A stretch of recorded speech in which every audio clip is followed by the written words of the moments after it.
বৃষ্টি জলাবদ্ধতার খবর জানতে আমরা চট্টগ্রাম সহকর্মী আমাদের এমদাদুল হক তার সঙ্গে যুক্ত হতে যাচ্ছি।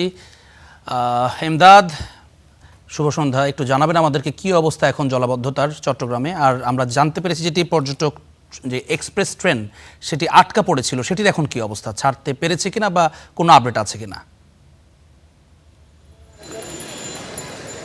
জ্যাভলিন, চট্টগ্রামের জন্য নিঃসন্দেহে এটি শুভ সন্ধ্যা নয়, কারণ যে পরিমাণে বৃষ্টিপাত হয়েছে, রেকর্ড পরিমাণ বৃষ্টিপাত হয়েছে। আবহাওয়া অফিসের যে তথ্য, যে সন্ধ্যা 6টা পর্যন্ত তারা আগের 24 ঘন্টায় 393 মিলিমিটার বৃষ্টিপাত রেকর্ড করেছেন। এটি এ যাবৎকালে সবচেয়ে বেশি এমনটি তারা বলছেন, এবং এই বৃষ্টিপাতের প্রভাব কি সেটি নিশ্চয়ই আপনারা ক্যামেরার মাধ্যমে দেখছেন, এবং আমরা দিনভরই দেখে এসেছি। এবং এই যে বৃষ্টিপাত, আবহাওয়া অফিসের যে পূর্বাভাস, সেই পূর্বাভাসকেও কিন্তু ছাড়িয়ে গেছে।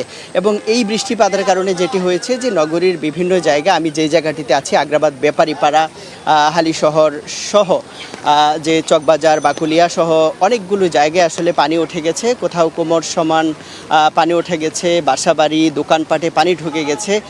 এবং আপনি জানেন আজকে এইচএসসি পরীক্ষা ছিল।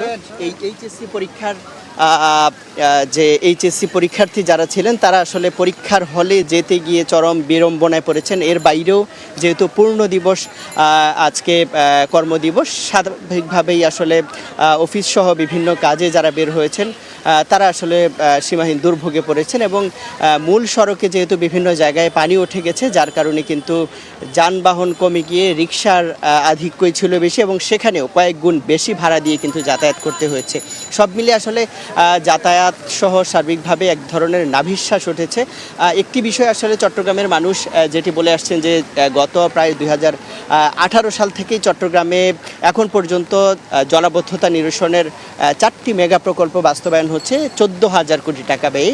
এই যে দীর্ঘ সময় ধরে জলাবদ্ধতা নিরসন প্রকল্পের কাজ চলছে, কিন্তু এই দীর্ঘ সময়েও সুফল পাওয়া যাচ্ছে না। যদিও সিটি কর্পোরেশনের পক্ষ থেকে যেটি বলা হচ্ছিল, কিছুদিন আগেও জলাবদ্ধতা যখন হয়েছিল তখন বলা হচ্ছিল যে এবারের যে কাজ সেটি মোটামুটি জলাবদ্ধতা নিরসন প্রকল্পের কাজ অনেকাংশে গিয়েছে, এবং এর কারণে 70 থেকে 80% জলাবদ্ধতা মুক্ত হবে চট্টগ্রাম নগরী, এমনটি বলা হয়েছিল। কিন্তু বাস্তবে যেটি দেখা গেল যে আসলে সেটি হয়নি। তবে একটি বাস্তবতাও আছে, যেটি বলছেন প্রশাসনের কর্মকর্তারা, যে চট্টগ্রামে যেহেতু সাগর তীরবর্তী এলাকা, সেখানে বৃষ্টি যখন অতিবৃষ্টি হয় সাথে সাথে জোয়ারের পানি যদি থাকে, জোয়ার থাকে, সেক্ষেত্রে আসলে শহরের পানি সাগরে যেতে পারে না, সেক্ষেত্রে জলাবদ্ধতা তৈরি হয়। তবে এই মুহূর্তে আসলে 5:35 থেকে ভাটা শুরু হয়েছে।